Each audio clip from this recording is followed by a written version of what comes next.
acquired Carlos Dunlap from the Cincinnati Bengals today for a backup offensive lineman, B.J. Finney, and a 7th-round pick. The two-time Pro Bowler has started 4 games this season with just a sack and 18 tackles. Now, the addition of Dunlap should add a much-needed boost to a pass rush that's been rather pedestrian this season, and I'm being kind. The Seahawks pressure opposing quarterbacks on 23% of drop packs, the 4th lowest pressure percentage in the NFL. Safety Jamal Adams is tied for the lead for the team in sacks, and he's played in just 3 games. That's not good, and that's why we bring in NFL insider Adam Schefter and analyst Marcus Spears live now with more on this trade. The Bengals asked Dunlap, the team's all-time sack leader, to stay away from the team facility before getting this trade done. So, Adam, how did it get to this point?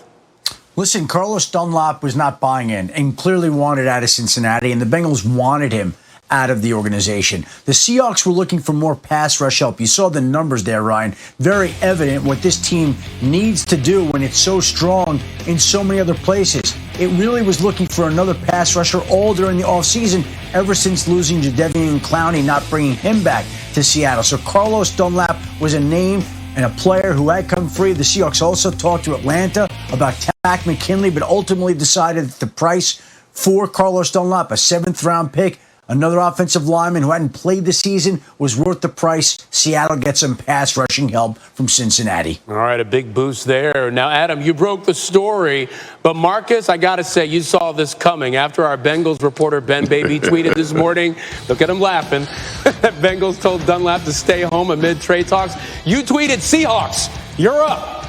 And roughly an hour later, Schefter broke the news of the trade. Marcus, first of all, how did you know? And secondly, why does this move make sense for Seattle? First, it was just based off of film, Ryan, and we've seen moves like this made, i.e. Kansas City when they brought in Terrell Suggs. This is about opportunistic. This is about situational football. This is about playing Kyler Murray and the Arizona Cardinals and not having anybody to get him off of his spot. It's not going to boil down to Carlos Dunlap coming in and having 10 to 12 sacks for the Seattle Seahawks. It's about someone that can pressure the quarterback. And Jadeveon Clowney did that at a high rate. He will help in that era. When you're talking about Super Bowl opportunities, when you're talking about teams that will be in the playoffs like the Seattle Seahawks for all intents and purposes will, you have to have guys that you can put out on the field to potentially close out games. Brandon Graham did it for the Philadelphia Eagles when he sacked Tom Brady at the end of the game. We've seen San Francisco buy their way into a championship and should have won it because of pass rush from Bosa. So these moves are very, very traditional, very ordinary, and it's a huge pickup for what Seattle wants to do. They can score with anybody. They proved that. But now they have a guy that can get the quarterback off the spot and make offenses uncomfortable. Yeah, they need all the help they can get on defense. Marcus, you may be clairvoyant, but Adam, you're still our source for breaking news. Well, thank you. I appreciate that. Guys, thank you so much. And we're following a developing story in college football. Number 9 Wisconsin has canceled their game against Nebraska this weekend and paused all team activities for a week after a dozen people within the program, including head coach Paul Chryst and starting quarterback Graham Mertz, had tested positive for COVID-19. Earlier today, Wisconsin AD Barry Alvarez. We had one positive test. I believe it was Wednesday prior to the game. Since the game, we've had 12 positive tests. We just felt with the number of positives and that short a timeline, the chancellor and I felt we have an issue that we had to make this decision and get our arms around this and control the COVID and the virus now before it got out of hand. We were wanting the opportunity, and our players were wanting the opportunity to play, and then to not have that opportunity, and I know why, and I support, and understand why we're not. But when you have a hand in it, you don't feel that's where there's a disappointment.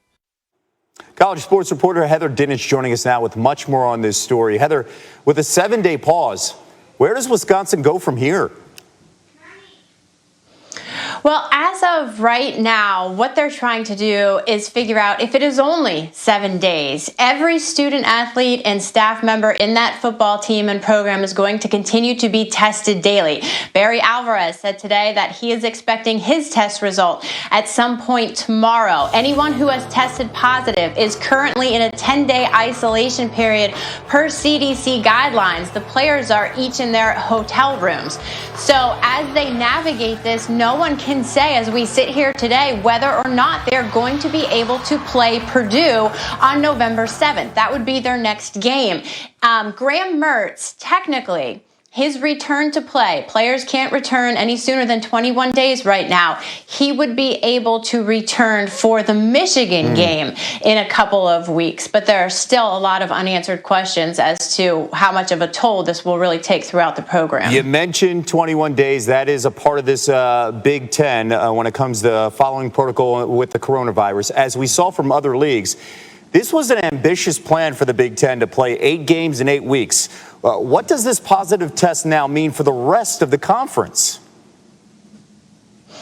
Well, look, this is certainly not something that is going to be unique to Wisconsin. This has the potential to happen to any school at any time in any conference. As far as the Big Ten is concerned, they put out rules recently saying if everyone does play 8 games, teams have to play at least 6 games in order to participate in the Big Ten Conference Championship game. Now, look, if everyone in the league winds up playing 7 games, then everybody else has to play no fewer than 2 less than the average. So if everybody in the Big Ten plays 7, that means in order to qualify for the championship game, teams would have to play at least 5 games. So it's in a wait-and-see mode week by week. How many games is everyone able to get in? But Wisconsin, if they get these games in, they can be on track. They can still be in the conversation for the Big Ten championship game. As we have seen throughout the latter part of 2020, everything's fluid. Heather Dinich on Wisconsin canceling their game against Nebraska and pausing team activities.